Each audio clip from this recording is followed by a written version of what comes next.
2 months had passed since the revelation, and the settlement had transformed in ways both wonderful and terrible. Taiyang stood in what they now called the Learning Hall, a structure built specifically for teaching. Young Vel gathered there each day, eager to understand the sciences he shared.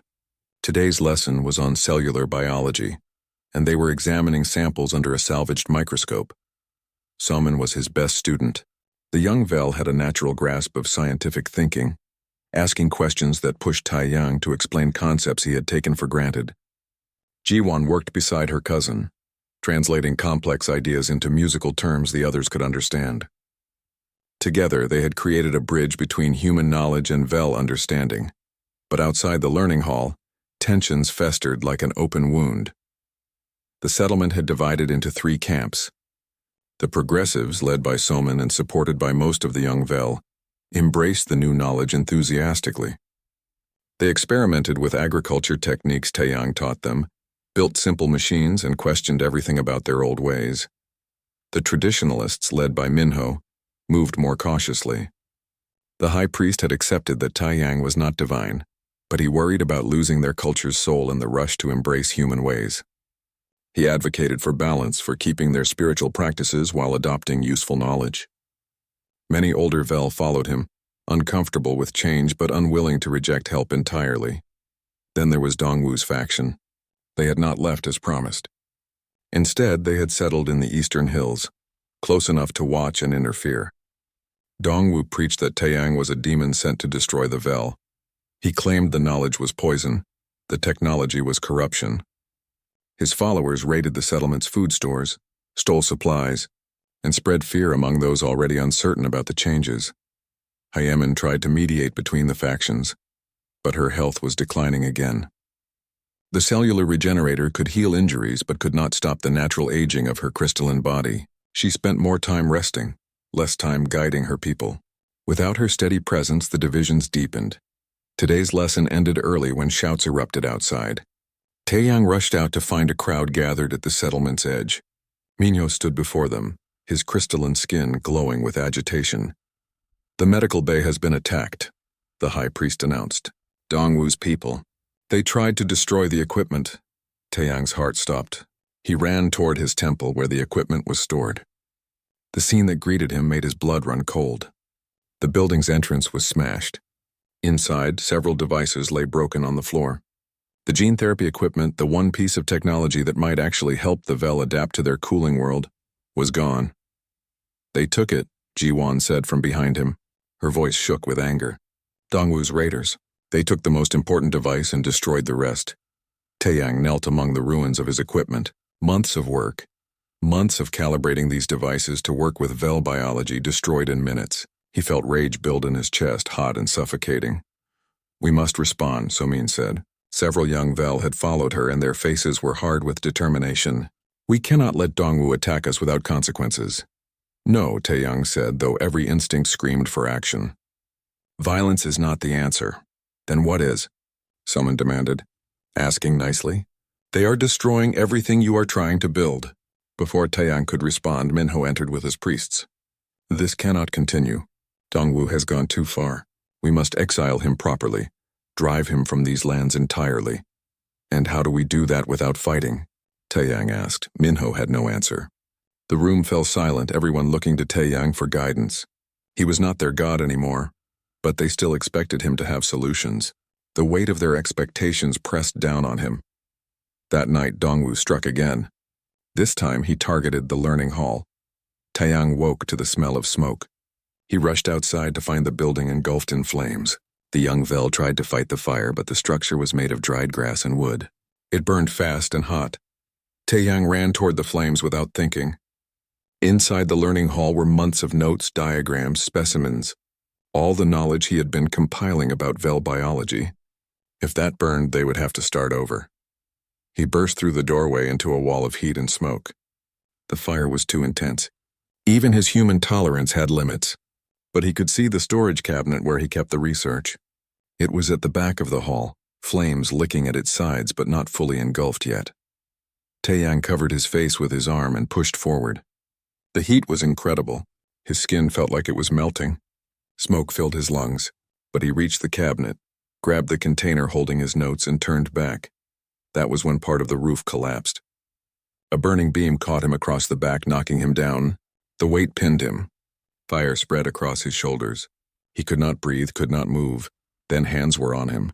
Cool crystalline hands that should not be touching him. Jiwon and Somin had run into the fire, risking their lives despite the deadly heat. Together, they lifted the beam enough for Taeyang to crawl out. They dragged him through the flames and out into the cool night air. Taeyang lay on the purple grass, coughing smoke from his lungs. His back screamed with pain. Burns covered his shoulders and arms. But he had the research. The knowledge was saved. Vel healers rushed to help, but they were afraid to touch his burned skin. Taeyang tried to tell them he would be fine, that his enhanced healing would handle it, but the words would not come through his damaged throat. Jiwon knelt beside him, her crystalline hands trembling. Parts of her arms showed heat damage, small fractures from being too close to the flames. "Stupid human," she said, her musical voice breaking. Stupid, brave human. By morning, the learning hall was nothing but ashes. Taeyang's burns were healing, his enhanced biology already working to repair the damage, but the psychological wound was deeper. He had put these people in danger. Jiwon and Somin could have died saving him. The settlement gathered in the central square. The mood was dark, angry. Even Minho's moderate voice could barely contain the fury. "Enough," the high priest said. "Dongwu has declared war. We must answer. With what?" Taeyang asked, his voice still rough from smoke. "You are not warriors. You are scholars, farmers, artists. Dongwu will destroy you in a fight." "Then teach us to fight," Somin said. Her young face was hard, determined. "Teach us human ways of war." "No," Taeyang said immediately. "No, I did not come here to turn you into soldiers." "You did not come here at all," Somin shot back. "You crashed.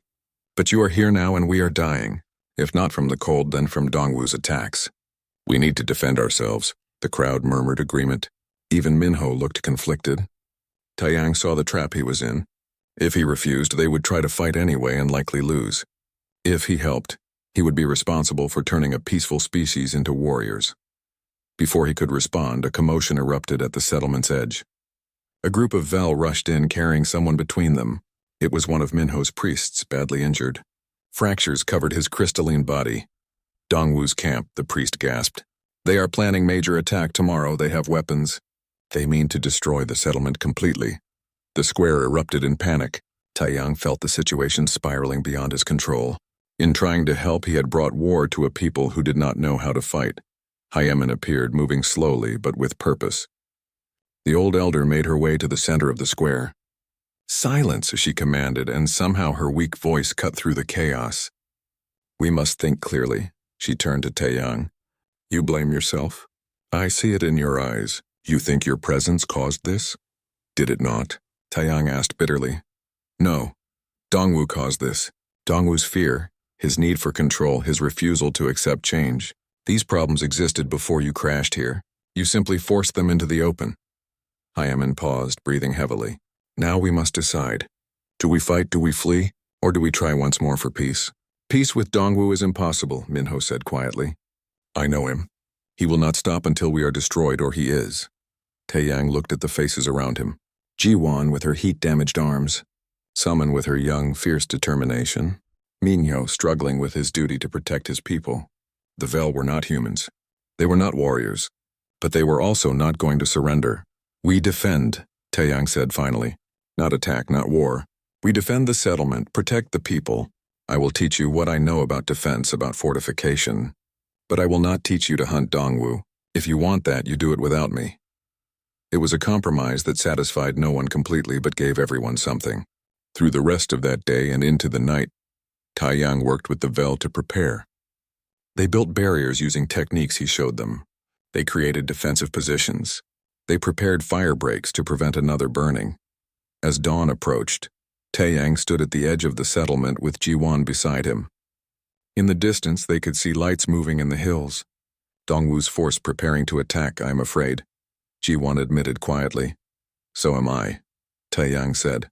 "I am just a xenobiologist. I study alien life. I do not fight wars. But you will fight now. For us." Taeyang looked at his burned hands, already half-healed. The Festival of Twin Suns was the largest gathering Taeyang had witnessed. Every Vel in the region, thousands of them, packed into the central valley. Their crystalline bodies caught the light of both suns, creating a sea of rainbow reflections. They had come to celebrate their Sunwalker, to give thanks for his presence among them. Taeyang stood on a raised platform of stone, looking out at the crowd. His stomach churned with anxiety. This was the moment. He had to tell them the truth. All of it. Jiwan stood near the platform's base, her face tight with worry. Hyemin was beside her, the old elder having been told of Taeyang's intentions that morning. She had listened to his confession in silence, then simply nodded. "Do what you must," she had said. "But be prepared for the consequences." Minho was present too, his priests arranged in formal ranks. And there, at the edge of the crowd, was Dongwu with his supporters. The elder's face was eager. He expected a declaration of war, a divine mandate for conquest. Taeyang raised his hands and the crowd fell silent. The only sound was the wind through the purple grass and the distant chiming of crystal formations. "I need to tell you something," he began in careful Vel, speaking slowly so they would understand. "Something important, something true." The crowd leaned forward, expectant. "I am not a Sunwalker," Taeyang said. The words fell like stones into still water. "I am not divine. I am not sent by any gods." The silence deepened, became something tense and dangerous. "I am a human, a person from another world far away. My ship crashed here. I survived because my body is different from yours, built for different temperatures, different foods. Everything you saw as miracles were just differences between our species." He gestured to the medical equipment displayed nearby. "This is not magic. This is technology. Machines made by science, by understanding. Any human could use these tools. There is nothing special about me." The crowd remained frozen. Then someone made a sound, musical and questioning. Others joined in. The tones became a wave of confusion and disbelief. "I crashed here by accident," Taeyang continued, speaking over the growing noise. "I slept naked in your field not by choice, but because my clothes burned away. I walked through heat because humans can survive higher temperatures. I ate poison because my body works differently. I lifted the stone because your gravity is lower than my world's. I am not a god. I am just a man who is very, very lost." The wave of sound became a roar. Some Vel stood up, agitated. Others remained prostrated as if hoping this was a test of faith. Minho's face had gone through shock, anger, and was settling into something cold and calculating. Dongwu was the first to speak loudly enough to be heard over the crowd. "Lies, this is a test. The Sunwalker test our faith." "No," Taeyang shouted back. "Not a test. The truth. I am human. I crashed here. I need your help to survive, and I want to help you in return. But I cannot help you if you see me as something I am not." Hyemin stepped forward, her old voice somehow carrying across the valley. "He tells truth. I have known for some time. The old records speak of others like him, beings from the sky who were not gods but travelers. The prophecy was our hope, not divine promise. We made this one into what we wanted him to be." The confession from their respected elder sent shockwaves through the crowd. Arguments broke out, musical debates that rose in pitch and intensity. Some Vel began to leave, shaking their heads. Others pressed closer, desperate to understand. Jiwan climbed onto the platform beside Taeyang. Her musical voice rang out clear and strong. "I have learned from him. He teaches science, knowledge, understanding. He is trying to help us survive. Does it matter if he is God or not, if he can save us?" "Yes," Minho's voice cut through the chaos. The high priest's skin glowed with fury. "Yes, it matters.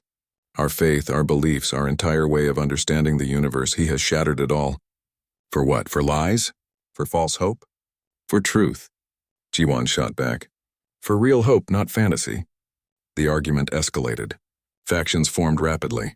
The younger Vel seemed more willing to accept Taeyang's confession, curious about this new perspective. The older ones, those who had built their lives around faith and tradition, reacted with anger and betrayal. Dongwu seized the moment. "This false prophet has deceived us. He has blasphemed against our sacred beliefs. He must be punished, exiled, destroyed." A group of Vel surged forward following Dongwu's lead. They moved toward the medical equipment, intent on destroying it. Taeyang jumped down from the platform, moving to block them. "Stop. That equipment could save your children. Please just listen." But reason had fled. The crowd was fragmenting, some supporting Taeyang, others calling for his punishment, most just confused and frightened.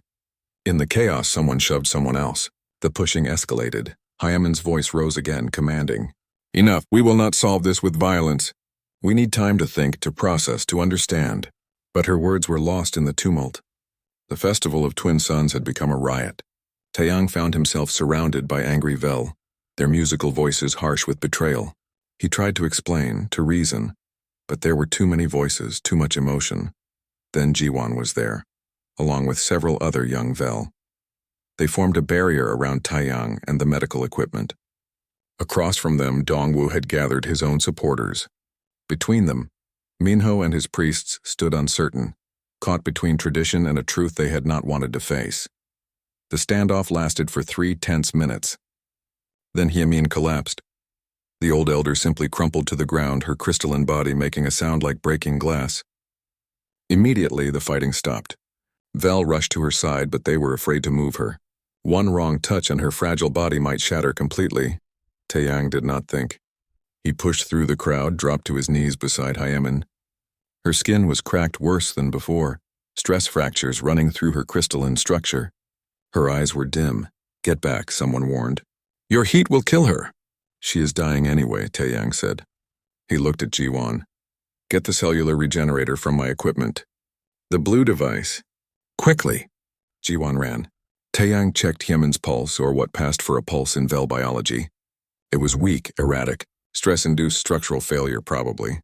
Her old body could not handle the emotional shock. Jiwon returned with the device. Taeyang activated it, adjusting the settings based on what he had learned of Vel biology. It was a guess, an educated hope. The device hummed to life, bathing Hyemin in soft blue light. For a moment, nothing happened. Then the cracks in her skin began to knit together. Slowly, the fractures healed. The light in her eyes brightened. She drew a shuddering breath. The crowd watched in silence. Taeyang had just used his technology, his human science, to save their elder's life. Hyemin opened her eyes and looked up at Taeyang. Her musical voice was weak but clear. "You see? Not a god, but perhaps something better. A teacher. A friend." She sat up slowly, testing her newly healed body. Then she addressed the crowd. "I am old. I have lived many seasons. I have seen our people decline, our children die, our hope fade. This human offers us something our prayers never could. A chance. Not through divine intervention, but through knowledge and work. I say we listen. I say we learn." Minho stepped forward. His face was conflicted, but his voice was steady. "The elder speaks wisdom. Perhaps we have been praying when we should have been learning. Perhaps the universe sent us not a god, but something we needed more. A teacher." Dongwu made a sound of disgust. "You are all fools. He is a deceiver, a demon. I will not follow his false path." He turned to his supporters. "Come. We will leave this place of blasphemy. We will find our own way." About 50 Vel followed Dongwu as he stormed out of the valley. Taeyang watched them go, feeling sick. He had just caused a schism in their society, but the majority remained. And among them, led by a young Vel named Somin, Jiwon's cousin, a new movement began. They approached the medical equipment with curiosity instead of reverence. They asked questions instead of offering prayers. That night, as the valley slowly emptied and tensions began to ease, Taeyang sat with Hyemin and a small group of Vel who wanted to learn. "What do we do now?" Jiwon asked. Taeyang looked at the medical equipment, at the eager faces around him. Now I teach you everything I know. We learn together, we work together, and we try to save your species." Summon, the young Vel who had helped defend the equipment, leaned forward. "Can you really help us, truly?" "I do not know," Taeyang admitted, "but I am going to try. With your help, maybe we can find a way." Hyemin placed her crystalline hand near his warm one, as close as they could safely manage. "You destroyed our comfortable lies today. That took courage. Now let us see if truth can build something better than faith ever did." In the distance, Dongwu and his followers disappeared over the horizon. Taeyang knew they would be trouble later. He had made enemies today, but he had also made something more valuable. He had made allies, real ones. Based on truth instead of worship, it was a start. A painful, messy, uncertain start, but a start nonetheless. And as the two suns set on the purple world, Taeyang allowed himself a small moment of hope. Not divine hope, not magical hope, but the real, hard-earned hope that comes from honest work and genuine connection. The kind of hope that might actually mean something. The challenge came on the morning of the 15th day. Taeyang had been working with the medical equipment, trying to understand if it could be modified to help the Vel. Jiwon sat nearby, watching and asking questions in their shared broken language. She was learning quickly, her musical mind grasping concepts that should have been beyond her. Then Minho arrived with an entourage of priests. The high priest's crystalline skin glowed brighter than Taeyang had seen before, and his musical voice carried an edge that needed no translation. This was a confrontation. Hemin emerged from her dwelling, moving slowly. She positioned herself between Minho and Taeyang, and a rapid exchange of musical tones followed. Taeyang caught maybe one word in 5. Challenge, proof, test, false prophet. Jiwon leaned close as she dared. Minho says you must prove you are Sunwalker. 3 trials. Old ways. Taeyang felt his stomach drop. What if I refuse? Then you admit you are false. They will exile you to the Deadlands. Jiwon's voice carried worry. You will die there. Taeyang looked at the medical equipment, at Jiwon's concerned face, at the crowd of Vel gathering to watch. He thought about refusing, about telling them all the truth right now. But he was not ready to die in an alien wasteland. Not yet. What are the trials? The first trial began that afternoon. The entire settlement gathered at the edge of what they called the scorching fields. Taeyang stood at the boundary and stared across a landscape of cracked earth and steaming vents. Heat shimmered in the air. Even from here, he could feel the temperature rising. Minho explained the trial in formal tones that even Taeyang could partially understand. He must cross the scorching fields to retrieve a sacred crystal from the shrine on the other side. The distance was perhaps half a kilometer. For a Vel, it would be instant death. Their bodies would fracture in the heat, their crystalline structure melting like ice and fire. For Taeyang, it was hot. Very hot, but survivable. He removed his robe, much to the averting of Vel eyes. In just his makeshift shorts, he stepped onto the cracked earth. Heat hit him like a physical blow. The ground burned his feet. The air seared his lungs. But his human biology could handle this, barely. He walked forward step by painful step. Behind him, the Vel sang prayers. Or maybe they were funeral dirges. He could not tell. The heat made everything distant and unreal. Sweat poured down his body. His vision wavered. Twice he stumbled, catching himself on rocks that burned his hands. But he made it. The shrine was a simple stone structure holding a crystal that glowed with inner light. Taeyang grabbed it, turned, and made the walk back. By the time he reached the edge of the scorching fields, his skin was red and blistered. He collapsed at the boundary, gasping. The Vel erupted in song. Even Minho looked shaken. Hyemin approached with water in a container, staying just far enough away that his heat would not hurt her. The Sunwalker has proven his nature, Minho announced. But 2 trials remain. Taeyang drank the water and tried not to cry from the pain of his burned feet. Jiwon brought him cooling salves made from plant extracts, applied by careful Vel healers working at arm's length. They worked surprisingly well. Within hours, the pain had faded to a dull throb. That evening, Jiwon sat with him again. Why do you do this? Why do you not tell them truth? Taeyang looked at the medical equipment. Because if I tell them now, they will send me away. And I cannot help you if I am gone. Help us? Jiwon made a sound like wind chimes in confusion. We are dying. Our world dies. How can you help? I do not know yet, Taeyang admitted. But I am trying to learn. The second trial came 3 days later. The trial of the poison feast. Taeyang sat before a table laden with foods that gleamed and shimmered in the double sunlight. Around him, the entire settlement watched in silence. Minho explained each dish. Fruits grown in silicon-rich soil, their flesh containing compounds that would kill a Vel within minutes. Grains that absorbed heavy metals from the ground. Water drawn from springs that bubbled through mineral deposits. A feast of poison laid out like a banquet. The Sunwalker must consume 1 portion of each dish, Minho declared. If he is truly divine, the poisons will not touch him. Taeyang studied the food. His enhanced immune system could handle a lot. The medical nanites in his blood were designed to filter toxins. But this was still risky. 1 wrong bite and he could be dead before sunset. He picked up the first fruit. It felt warm in his hand, almost alive. He bit into it. The taste was strange, metallic and sweet at once. His stomach immediately protested. He forced himself to swallow. One by one, he worked through the dishes. Each bite was a gamble. His body fought against the foreign compounds, his immune system working overtime. Sweat broke out on his forehead. Nausea rolled through him in waves. His hands began to shake, but he did not die.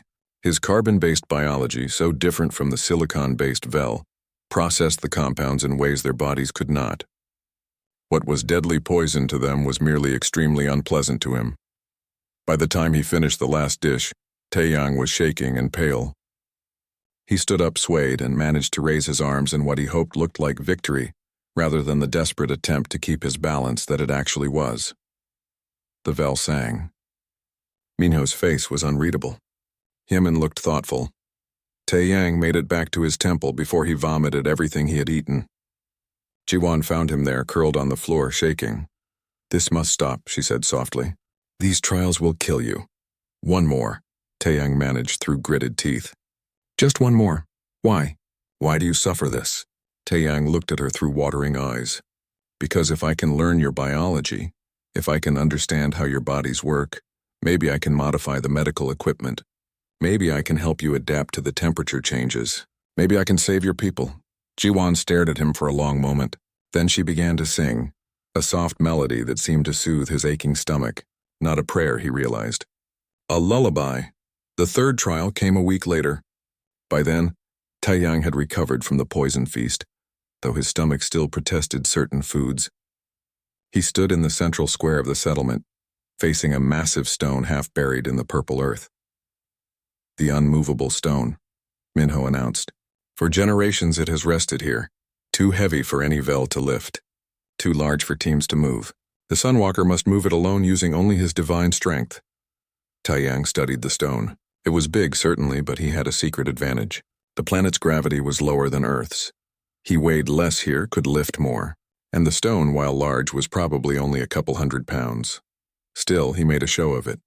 He circled the stone, examining it from all angles. He stretched his muscles. He took several deep breaths. The Vel watched in absolute silence. Then Taeyang crouched, got his hands under the stone's base, and lifted. His muscles screamed in protest. The stone was heavier than he expected, awkwardly balanced. But slowly, inch by inch, he raised it off the ground, held it at waist height for a moment. Then, with a roar of effort that echoed across the settlement, he lifted it overhead. For 3 seconds, he held it there. 3 seconds that felt like 3 hours. Then he dropped it. The stone hit the ground with a boom that shook the earth. The Vel exploded into song. Not the formal prayers, but something wild and joyous. They had witnessed the impossible. Their Sunwalker had proven his divinity beyond all doubt. Minho approached Taeyang. The High Priest's face was complex, shifting through expressions Taeyang could not read. Finally he bowed. Not the full prostration, but a bow of respect. "I doubted," Minho said in careful tones. "I was wrong."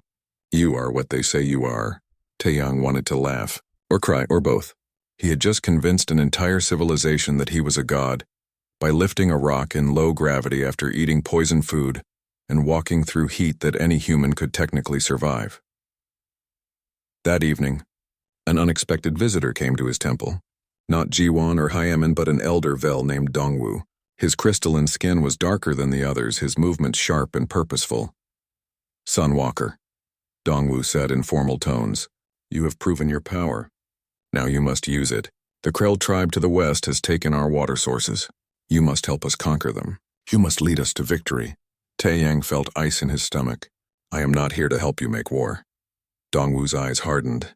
"Then why are you here? To play games? To show off your powers? You are the Sunwalker. You were sent to lead us to greatness." "No," Taeyang said firmly. "No, I will not help you conquer anyone." "Then you are useless," Dongwu spat. "A false prophet after all." The elder stormed out, leaving Taeyang alone with his thoughts. He had passed the trials. He had convinced them of his divinity, and now they expected him to act like a god. Jiwon appeared in the doorway, her crystalline face worried. "Dongwu is dangerous. He wants power. He thinks you are his weapon. What do I do?" "Tell them truth," Jiwon said simply. "Before Dongwu uses your false divinity to start war. Before more damage is done." Taeyang looked at the medical equipment, at his notes on Vel biology, at the data he had been gathering. He was so close to understanding how to help them. But Ji-won was right. The lie had gone too far. "Tomorrow," he said. "Tomorrow I will tell them everything." Ji-won nodded. Then she did something unexpected. She reached out and placed her cool, crystalline hand near his warm one, not touching the... 3 days had passed since Taeyang woke up to find himself worshipped by an alien species. 3 days, and the situation had only gotten stranger. The Vel, as he learned they were called, had carried him to their settlement. Not touched him directly, no, they seemed terrified of that. Instead, they constructed a litter from woven grass and used long poles to transport him. The whole time they sang in their musical language, sounds that hurt his head if he listened too long. Now he sat in what could only be described as a temple, though it looked more like a large tent made from some translucent material that glowed softly in the dim light. They had given him a robe, finally, though getting them to understand he wanted clothing had taken hours of charades. The robe was made from something that felt like silk but shimmered like oil on water. Food was another problem. The Vel brought him dishes of things he could not identify. Fruits that pulsed with inner light, grains that tasted like metal. He ate cautiously, terrified of poisoning himself, but his enhanced immune system seemed to handle it. Everything made his stomach uncomfortable, but nothing killed him.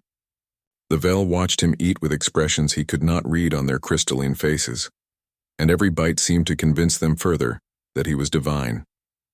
Taeyang had tried to communicate. He pointed at himself and said Taeyang over and over until one of them, a young female Vel, repeated something that sounded vaguely similar. Progress. Then she prostrated herself and sang for 10 minutes straight. Not progress. The young female returned often. She seemed less afraid than the others, or perhaps more curious.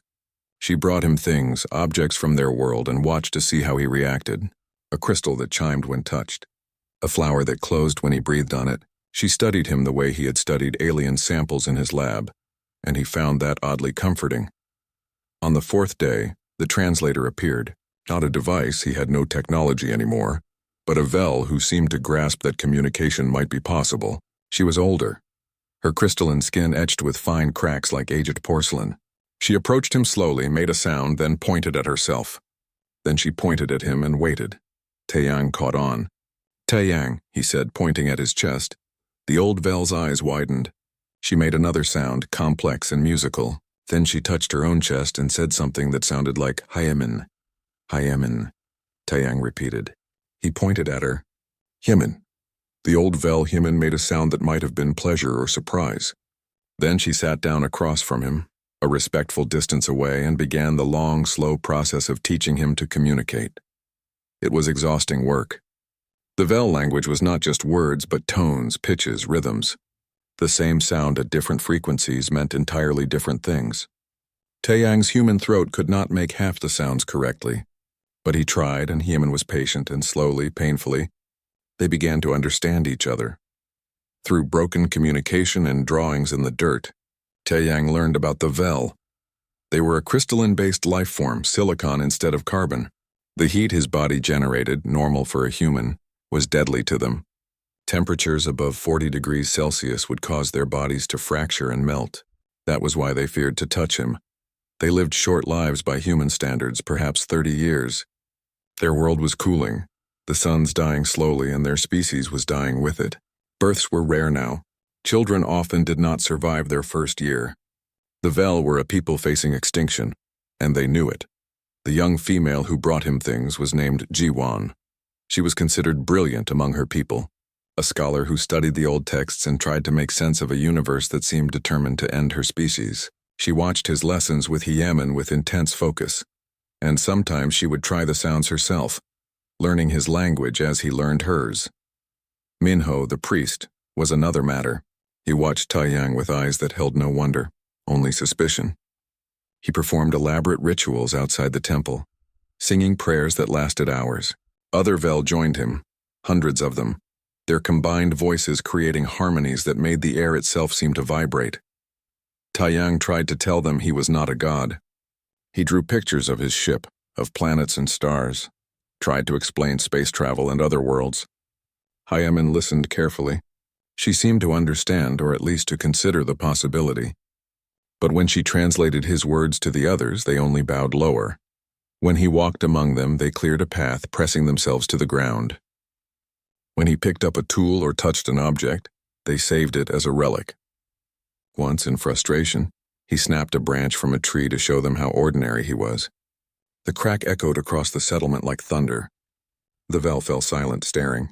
That evening, they built a shrine around the broken tree. Everything he did became a miracle. He started a fire using friction, a basic survival skill taught to children on Earth. The Vel could not do this, their bodies too fragile, their world too cold for such methods. They watched the flames leap up and sang prayers of thanksgiving. He ate a fruit that was toxic to them, his carbon-based biology processing it without issue.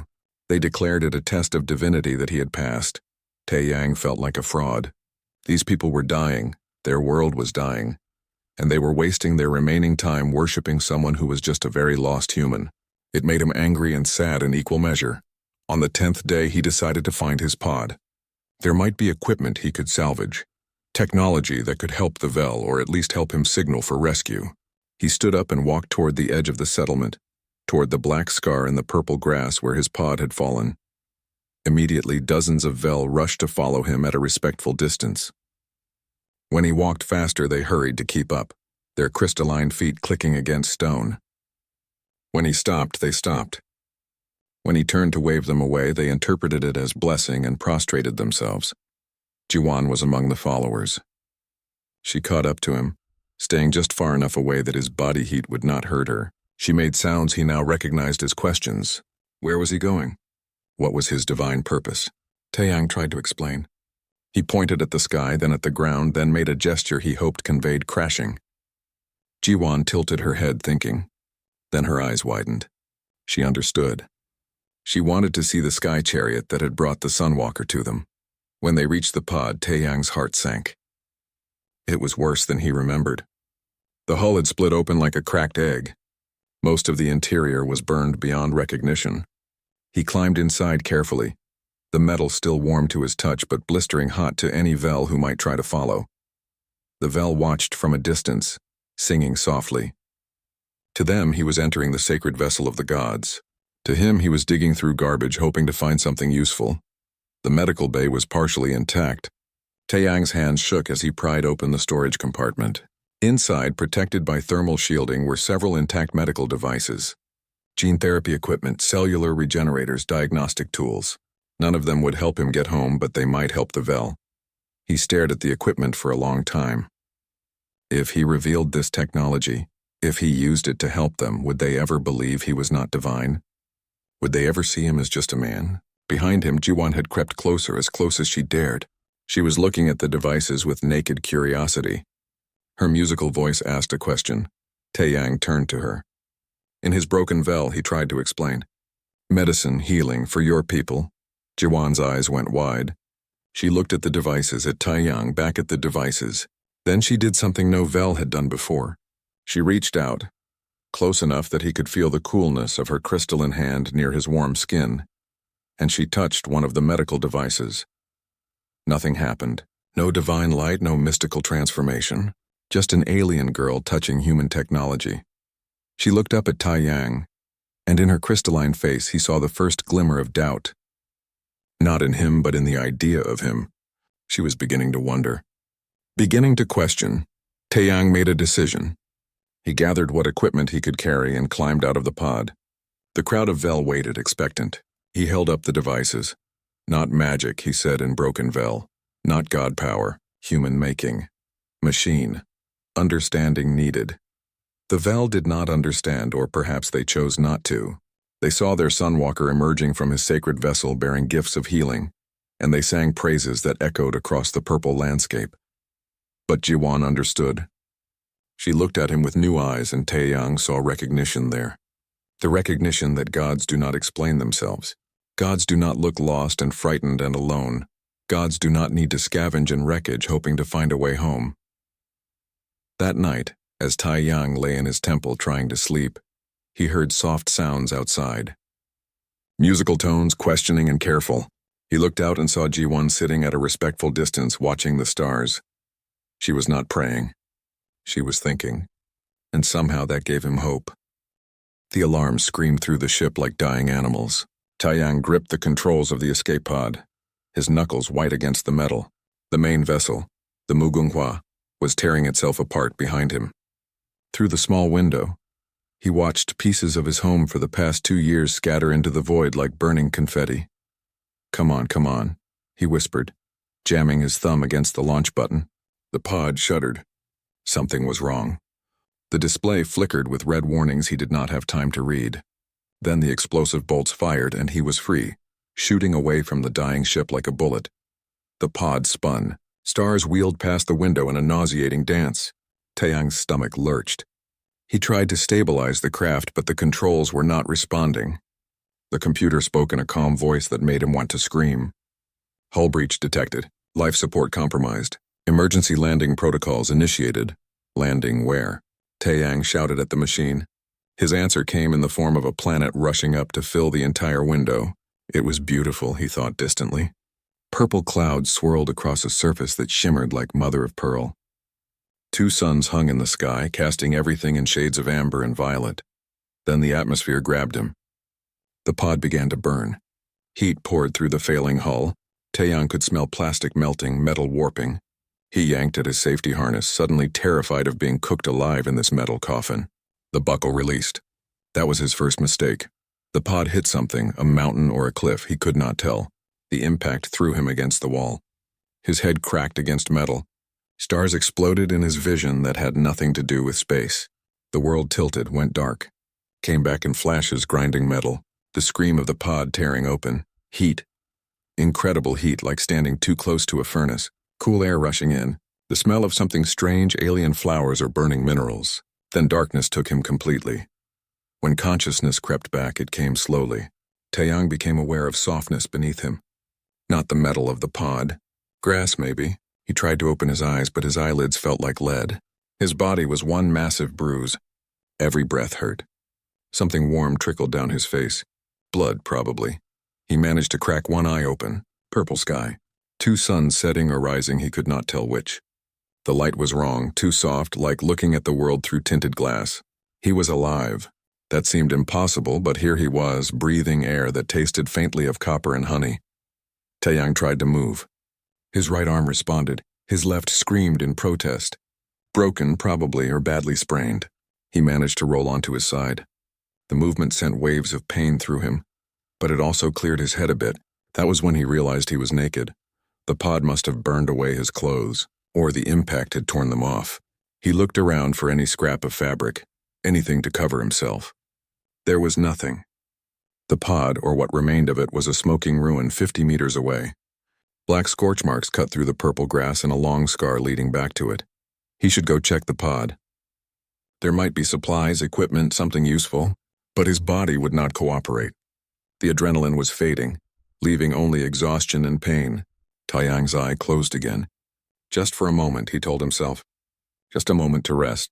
The moment stretched into hours, into a sleep so deep it was almost death.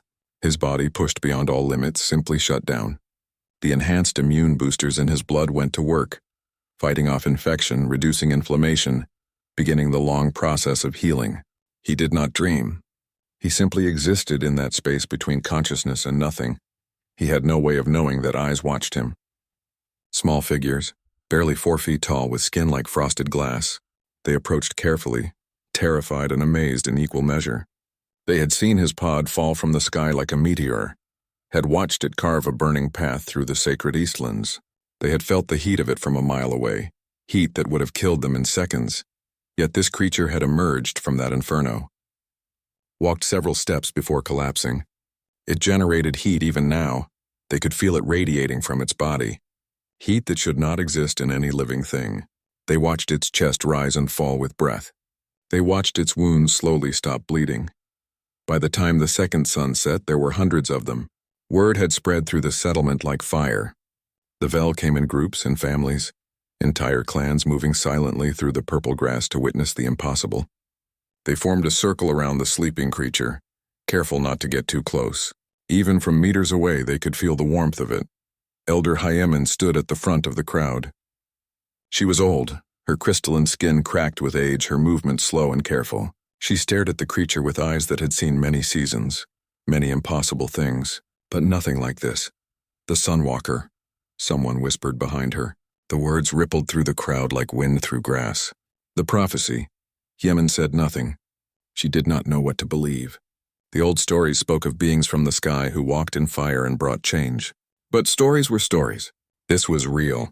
This creature was real, naked and vulnerable, and yet somehow more powerful than anything she had ever witnessed. Minho, the high priest, pushed through the crowd. His skin glowed with inner light, a sign of agitation among the Vel. "We should kill it," he said quietly, "before it wakes, before it brings ruin to us all." "We will do nothing," Yemen said. Her voice was soft but carried authority. "We will watch. We will wait, and we will see what the universe has sent to us." So they watched, all through the long night cycle of their world. 38 hours of darkness they kept vigil. The creature slept on, unaware of the hundreds of eyes upon it, unaware that its very existence had shaken the foundations of their world. When dawn came, when the first sun broke over the eastern mountains and painted the purple sky in shades of gold, Taiyang finally stirred. His eyes opened slowly. The pain was still there, but distant, manageable. He felt stronger. His left arm still hurt, but he could move it now. He sat up slowly, his muscles protesting. Then he froze. His brain struggled to process what his eyes were seeing. Creatures, hundreds of them, small and crystalline, arranged in concentric circles around him. All of them on the ground, faces pressed to the purple grass in poses of absolute submission. Taiyang's hand instinctively moved to cover himself, then stopped. They were not looking at him. They were deliberately not looking at him, as if the sight of him would burn their eyes. "Hello?" His voice came out as a croak. Every head in the crowd jerked at the sound, but none looked up. Taiyang's mind raced. This was first contact. He was the first human these beings had ever seen. And he was completely naked, injured, and without any equipment to help him communicate. This was, he thought with a touch of hysteria, possibly the worst first contact scenario in human history. One of the creatures, older looking than the others with cracks in its translucent skin, slowly lifted its head. It made a sound musical and complex like wind chimes in a storm. The others responded with similar sounds. Then as one, they all prostrated themselves again. Taiyang sat there in the purple grass, naked under alien suns, surrounded by creatures who thought he was something he was not, and he had absolutely no idea what to do next.